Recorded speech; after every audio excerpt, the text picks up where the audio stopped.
सभी प्रभु प्रेमियों को मेरा प्यार भरा राधे राधे, प्यार भरा जय श्री सीताराम। आज हम इस वीडियो में चर्चा करने वाले हैं पूष मास कृष्ण पक्ष के सफला एकादशी, सफला एकादशी के बारे में। पूरे वीडियो में बने रहिए। इस व्रत की सफला एकादशी का व्रत कथा क्या है और किस राजा ने इसका व्रत किया था और उसको क्या फल मिला, कैसे कैसे उसको परेशानियों से गुजरते हुए अंत में अपने राज को पा लिया।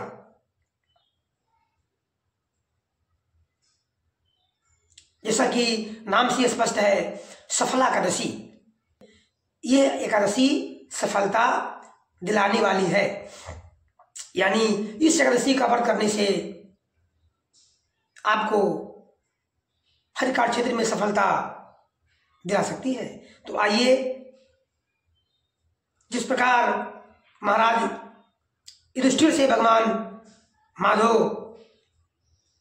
ने पूरा कथा सुनाए थे, वही मैं आपको सुनाने जा रहा हूं।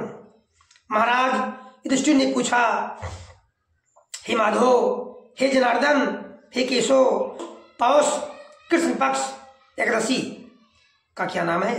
उस दिन कौन सी देवता का पूजन करना चाहिए और उसकी विधि क्या है? कृपा करके मुझे विस्तार से समझाइए।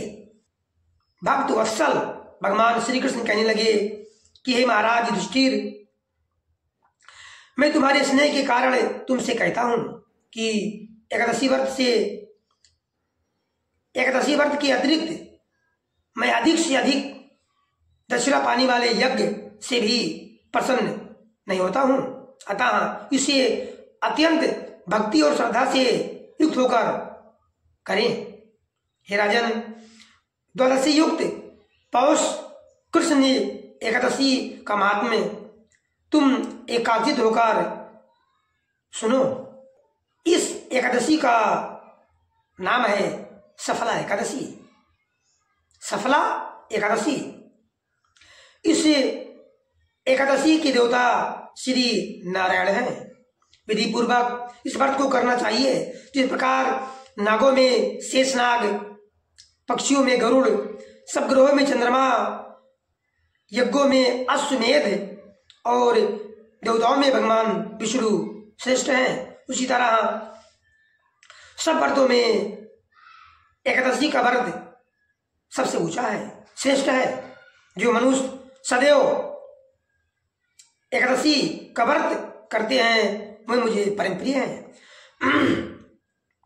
अब इस व्रत की विधि कहता हूं, ध्यानपूर्वक सुनो। मेरी पूजा के लिए ऋतु के अनुसार फल, नारियल, नींबू, नैवेद्य आदि 16 वस्तुओं का संग्रह करें। इस सामग्री से मेरी पूजा करने के बाद रात्रि जागरण करें। इस एकादशी के व्रत के समान यज्ञ, तीर्थ, दान, तप तथा और कोई दूसरा व्रत नहीं है। इसलिए इस सफला एकादशी का व्रत अवश्य करें। 5000 वर्ष तप करने से जो फल मिलता है उससे भी अधिक सफला एकादशी का व्रत करने से मिलता है। हे राजन, अब आइए इस सफला एकादशी का कथा सुनाता हूं, ध्यानपूर्वक सुनिए। पूर्व काल में चंपावती नगरी में एक महिष्मान नामक राजा राज करता था। उसके 4 पुत्र थे। उन 4 पुत्रों में से लुम्पक नाम का बड़ा लड़का राजपुत्र महापापी था। वो पापी सदा परस्त्री और वेश्यागमन तथा दूसरे बुरे कर्मों में अपने पिता का धन नष्ट किया करता था। सदैव ही देवता, ब्राह्मण व वैष्णव की निंदा किया करता था। जब राजा को अपने बड़े पुत्र के ऐसे कुकर्मों का पता चला तो उन्होंने उसे अपने राज्य से निकाल दिया। तब वह विचारने लगा कि कहाँ जाऊं, क्या करूं। अंत में उसने चोरी करने का निश्चय किया।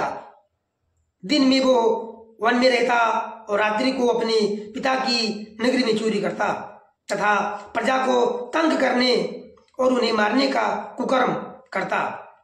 कुछ समय पश्चात सारी नगरी भयभीत हो गई। वो वन में रहकर पशु आदि को मारकर खाने लगा। नागरिक और राज्य के कर्मचारी उसे पकड़ लेते, किंतु राजा के भय से उसे छोड़ देते कि राजा की बदनामी होगी, क्योंकि राजा का ये पुत्र है। वन में एक अति प्राचीन विशाल पीपल का वृक्ष था। लोग उसकी भगवान के समान पूजा करते थे। उसी वृक्ष के नीचे वो महापापी लुम्पक रहा करता था। इस वन को लोग देवताओं की क्रीड़ा स्थली मानते थे। कुछ समय पश्चात पौष कृष्ण पक्ष की दशमी के दिन वो वस्त्रहीन होने के कारण शीत के चलते सारी रात्रि सो नहीं सका। उसके हाथ पैर अकड़ गए। सूर्योदय होते वो मूर्छित हो गया। दूसरे दिन एकादशी को मध्याह्न के समय सूर्य की गर्मी पाकर उसकी मूर्छा दूर हुई। गिरता पड़ता वो भोजन की तलाश में निकला। पशुओं को मारने में वो समर्थ नहीं था, अतः पेड़ों के नीचे गिरे हुए फल उठाकर वापस उसी पीपल वृक्ष के नीचे आ गया। उस समय तक भगवान सूर्य अस्त हो चुके थे। वृक्ष के नीचे फल रखकर कहने लगा, हे भगवान, ये फल आप ग्रहण कीजिए, आप ही तृप्त हो जाइए। उस रात्रि को दुख के कारण रात्रि को भी नींद नहीं आई। उसके इस उपवास और जागरण से भगवान विष्णु जी अत्यंत प्रसन्न हो गए और उसके सारे पाप नष्ट हो गए। दूसरे दिन प्रातःकाल एक अति सुंदर घोड़ा अनेक सुंदर वस्तुओं से सजा हुआ उसके सामने आकर खड़ा हो गया। उसी समय आकाशवाणी हुई कि हे राजपुत्र, श्री नारायण की कृपा से तेरे सब पाप नष्ट हो गए हैं। अब तू अपने पिता के पास जाकर राज्य प्राप्त कर। ऐसी बात सुनकर वो अत्यंत प्रसन्न हुआ और दिव्य वस्त्र धारण करके भगवान आपकी जय हो, जय हो, जय हो कहता हुआ अपने पिता के पास गया।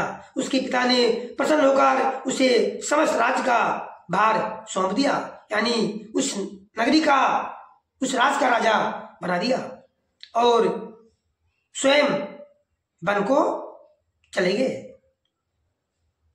अब लुम्पक शास्त्रानुसार राज करने लगा। उसके स्त्री पुत्र आदि सारा कुटुंब भगवान श्री नारायण का परम भक्त हो गया। वृद्ध होने पर वो भी अपने पुत्र को राज का भार सौंपकर वन में तपस्या करने के लिए चला गया और अंत समय में वैकुंठ को प्राप्त हुआ, उसे मोक्ष की प्राप्ति हुई। अतः जो मनुष्य इस परम पवित्र सफला एकादशी का व्रत करता है एवं व्रत कथा सुनता है, उसे अंत में मुक्ति मिलती है।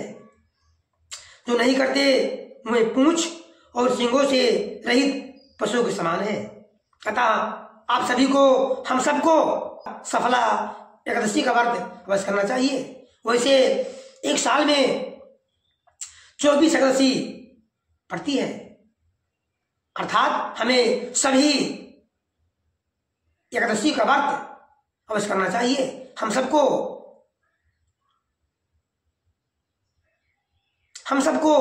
समस्त एकादशियों का व्रत अवश्य करना चाहिए। इससे प्रभु प्रसन्न होते हैं और हमें मोक्ष की प्राप्ति होती है और हमारे सारे बिगड़े काम शीघ्र बनने लगते हैं, अर्थात बन जाते हैं। इस सफला एकादशी के महात्म्य को पढ़ने से अथवा श्रवण करने से मनुष्य को अश्वमेघ यज्ञ का फल मिलता है।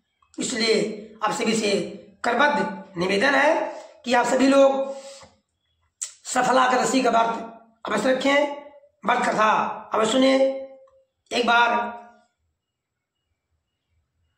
पुनः वीडियो को दोबारा प्ले करके पूरी कथा एक बार सुन लीजिए, इससे मन को शांति मिलती है। और एकादशी में सबसे विशेष बात है रात्रि को जागरण करना। ना पूरी रात्रि जागरण ना कर सके तो कम से कम आधी रात्रि तक अवश्य जागरण करें, इससे व्रत सफल होता है और भगवान श्री हरि विष्णु प्रसन्न होते हैं और अंत में मोक्ष प्राप्ति होती है। राधे राधे, धन्यवाद।